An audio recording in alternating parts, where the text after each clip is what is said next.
வணக்கம். சிறகடிக்க ஆசை சீரியலில் முத்துக்கிட்ட மீனா கேட்குறாங்க, நீங்களும் குடிச்சிங்களான்ட்டு. நான் குடிக்கல மீனான்ட்டு சொல்லும்போது, ஏதோ ஊதுங்க சொல்லும்போது இவரும் ஊதுறாரு. ஆமாம், நீங்கள் ஏன் குடிக்கலன்ட்டு. எனக்கு குடிக்க தோணலை, ஆனால் நான் குடிக்கும்போது தான் குடிப்பேன்ட்டு இவர் சொல்கிறாரு. பொழுது விடிஞ்சு இவர் சவாரிக்கு வந்திருக்காரு. அந்த இடத்துல அவரோட கடைக்கிட்ட வந்து இறங்குறாரு. என்கிட்ட பணம் இல்லைப்பா, இருப்பா போயிட்டு கடையிலேருந்து எடுத்துகிட்டு வந்து கொடுக்குறேன்ட்டு அவர் மேலே வராரு. 2 ரவுடிங்க வந்து நிற்கிறாங்க. இந்த கடையை எங்களுக்கு எழுதி கொடுத்துட்டு மறு வேலை செய்யணுட்டு இவர் அங்கே தங்கிக்கிட்டே நிற்கிறாரு. இதை முத்து பார்த்துட்டு வந்துட்டு, என்னங்க பிரச்சனைன்ட்டு விசாரிக்கிறாரு. இந்த கடையை நான் விற்கலான்னு பார்த்துக்கிட்டு இருக்கேன், இவங்க கம்மி விலைக்கு எழுதி கொடுக்க சொல்லி என்கிட்ட பிரச்சனை பண்ணிக்கிட்டு இருக்காங்க சொன்னோன்னே முத்து அவங்கக்கிட்ட சண்டை போட்டு அவங்கள அடித்து விரட்டுறாரு.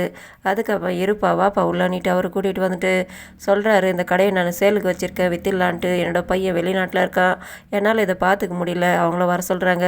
இதை நான் விற்றுட்டு போயிடலான்ட்டு குறைஞ்ச விலைக்கு வந்தால் நல்லவங்களுக்கு காப்பாற்று, இது இன்ட்ரெஸ்ட்டாக பார்த்துக்கிறவங்களுக்கு இது விற்றுலான்னு பார்க்குறேன்னிட்டு. அப்போ இவர் சொல்கிறாரு, எங்கள் அண்ணன் கூட பிஸ்னஸ் பண்ண பார்த்துக்கிட்டு இருக்கான், அவனுக்கு கூட இந்த மாதிரி வியாபாரம் பண்ணுறதுக்கு ரொம்ப இன்ட்ரெஸ்ட் இருக்குது, நீங்கள் வேணா எங்கள் அண்ணனுக்கு கொடுக்குறீங்களா? நம்ம சரிப்பா வீட்டில் பேசிட்டு வான்ட்டு அவர் அனுப்பி வைக்கிறாரு.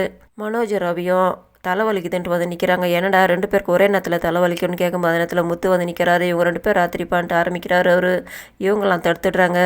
அப்புறம் என்னடா விஷயம், அவ்வளோ அவசரமாக எதுக்காக ஓடியாருன்னு கேட்கும்போது இவர் வந்து சொல்கிறாரு, சவாரிக்கு போயிருந்தப்பா, அந்த இடத்துல சவாரிக்கு வந்தவர் அவரோட கடையை விற்க போகிறாராம், அது வீட்டில் முக்கியமான பொருளுங்களாம் விற்கிற ஷோரூம்ப்பா, அதை வேணாம் மனோஜ் வாங்கிக்கிட்டோம் சொல்லும்போது கேட்டதும் விஜயா சொல்கிறாங்க, இவன் போயிட்டு பார்த்து வச்சுட்டு வந்தலாம், பிரச்சனை ஆகும், இவனால் எதுனா அது வாங்கி கொடுக்குறது பிரச்சனை வந்து என்ன பண்ணுறதுனால வேணான்ட்டு ரோகிணியும் விஜயாவும் சொல்கிறாங்க. ஆனால் மனோஜ் சொல்கிறாரு, இது எனக்கு சரியாக வரும் போல இருதுன்ட்டு ரவியும் ஸ்ருதியும் சொல்கிறாங்க.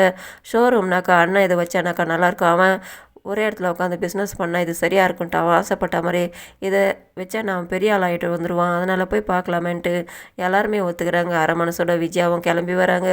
வந்துட்டு உள்ளே வந்தாக்கா முதலாளிகிட்ட சொல்லிவிட்டு எல்லா இடத்துலையும் சுற்றி பார்க்குறாங்க. மனோஜ் அவர் வந்துட்டு கவுண்டரில் உட்காந்துட்ருக்காரு. இங்கே மற்றவங்களாம் பார்த்து ஷாக் ஆகிறாங்க. என்னடா இப்போ தான் வாங்குறதுக்கே வந்திருக்கு, அதுக்குள்ளார போயிட்டு முதலாளி சீட்டில் உட்காரையான்ட்டு கிண்டல் பண்ணுறாங்க. விஜயா ரோகிணி சந்தோஷப்படுறாங்க. அதுக்கப்புறம் முதலாளி வராரு. அவர்கிட்ட வந்து பேசலாமான்ட்டு முத்து வந்து நிற்கிறாரு. நாங்கள் பேசுகிறோம், நீ கிளம்புன்ட்டு ரோகிணி மூஞ்சை திருப்புறாங்க. அதனால் அவர் போய்ட்றாரு.